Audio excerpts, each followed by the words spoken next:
नमस्कार दोस्तों, स्वागत है आपका अपने चैनल अंजलि बीएड क्लासेस में। और आज का जो टॉपिक है वो है समुदाय पर आधारित शिक्षा यानी कम्युनिटी बेस्ड ऑन एजुकेशन, जो कि समावेशी शिक्षा का एक महत्वपूर्ण चैप्टर है। आज हम लोग जानेंगे कि समुदाय पर आधारित शिक्षा क्या है। तो इस वीडियो को स्टार्ट करने से पहले अगर आप इस चैनल पर नए हैं तो इस चैनल को लाइक करें, शेयर करें और सब्सक्राइब करें। वीडियो को अंत तक देखें। आइए फ्रेंड्स, तो हम लोग स्टार्ट करते हैं वीडियो। समुदाय पर आधारित शिक्षा क्या है। सबसे पहले हम जानेंगे कि समुदाय से क्या तात्पर्य है। समुदाय से तात्पर्य व्यक्तियों के उस समूह से है जो एक स्थान पर उद्देश्यों की पूर्ति के लिए रहता है। समुदाय का अर्थ होता है कि जहाँ पर व्यक्ति अपने उद्देश्य की पूर्ति कर सकता है और उस जगह पे रहता है तो वो समुदाय कहलाता है। समुदाय अंग्रेजी शब्द के कम्युनिटी का ही रूपांतर है। जो समुदाय जो है अंग्रेजी शब्द कम्युनिटी से ही बना हुआ है। अब हम लोग देखते हैं कि समुदाय का शिक्षा से क्या संबंध है और क्या होना चाहिए। समुदाय तो हम लोग जान गए कि ग्रुप ऑफ पीपल जो जहाँ पे लोग रह रहे हैं, अपने उद्देश्य की पूर्ति कर रहे हैं, एक स्थान पे रह रहे हैं, तो वो जो है समुदाय कहलाता है। अब ये बात प्रश्न ये उठता है कि समुदाय का शिक्षा से क्या संबंध है और समुदाय का शिक्षा से संबंध होना आवश्यक क्यों है। तो सबसे पहले हम लोग देखते हैं कि प्रत्येक समुदाय यह चाहता है कि उससे भी योग्य और समझदार जो है उसको आने वाली पीढ़ी जो है योग्य और समझदार मिले। वह चाहता है कि उसकी समस्याओं के समाधान में योग देने वाली नई पीढ़ी के लिए उचित शिक्षा दीक्षा की व्यवस्था हो। अब हर कोई अपना जो भी समुदाय है, हमारे जिस भी समुदाय में हम लोग रहते हैं, वो समुदाय चाहता है कि हमारे आने वाली जो जनरेशन हो वो पढ़ी लिखी हो, समझदार हो, उसकी शिक्षा दीक्षा अच्छी तरह से हुई हो, ताकि वो आने वाली समस्याओं को समझ बूझ कर उसका समाधान निकाल सके। जिस समस्या से वो बुरी तरीके से जूझता रहता है उस समस्या का निदान उसे मिल जाए। जिस समुदाय के सदस्य उचित शिक्षा दीक्षा की व्यवस्था नहीं होती है। अब बात ये होता है कि अगर हम समुदाय में अच्छे से अपने बच्चों को शिक्षा दीक्षा दे रहे हैं तो हमारे आने वाला भविष्य भी जो है वो काफ़ी उजागर होगा। लेकिन जिस समुदाय के लोग जो है वहाँ उचित शिक्षा दीक्षा की व्यवस्था नहीं है, जो नहीं दे पा रहे हैं, उस समुदाय के लोग पीछे रह जाते हैं, पिछड़े रह जाते हैं, उनकी सोच वहीं रह जाती है, वो आगे नहीं बढ़ पाते हैं।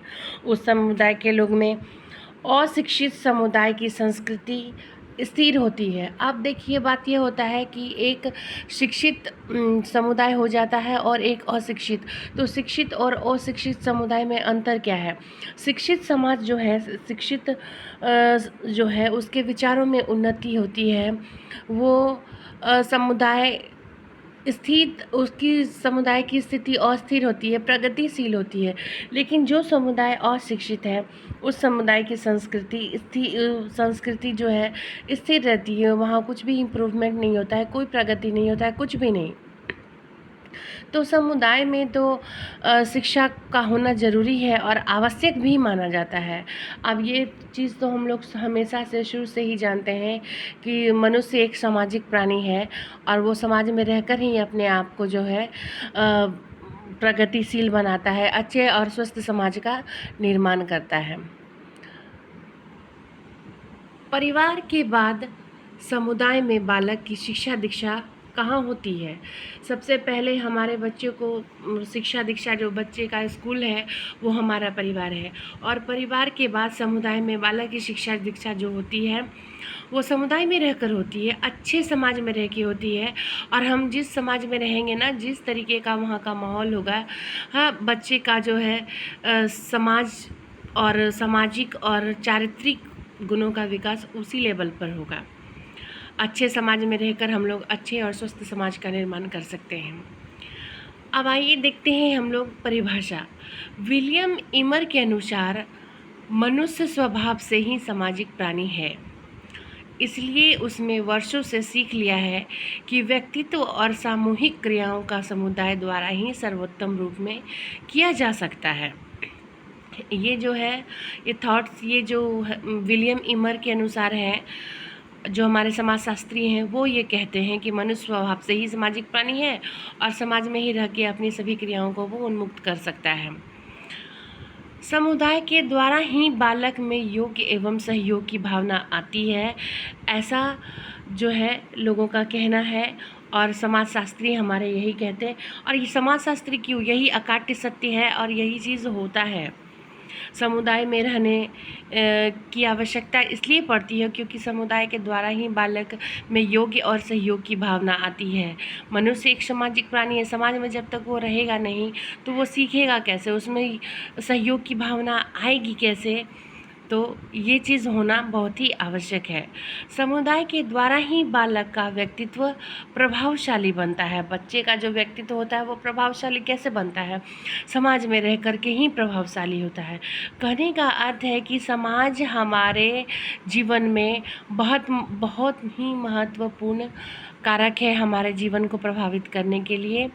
और समुदाय का जो शिक्षा से संबंध है वो भी अटूट संबंध है। समुदाय और शिक्षा परस्पर आपस में जुड़े हुए हैं। अगर अच्छे समुदाय में रहेंगे हम लोग तो शिक्षा जो बच्चों को मिलेगी वो काफ़ी अच्छी मिलेगी। तो समुदाय और शिक्षा आपस में एक दूसरे के पूरक हैं। तो दोस्तों, ये वीडियो आपको कैसा लगा हमें कमेंट करके बताइए। चैनल को लाइक शेयर करिए, वीडियो को लाइक शेयर करिए, सब्सक्राइब करिए और अंत तक देखिए। मिलती हूँ नेक्स्ट वीडियो में।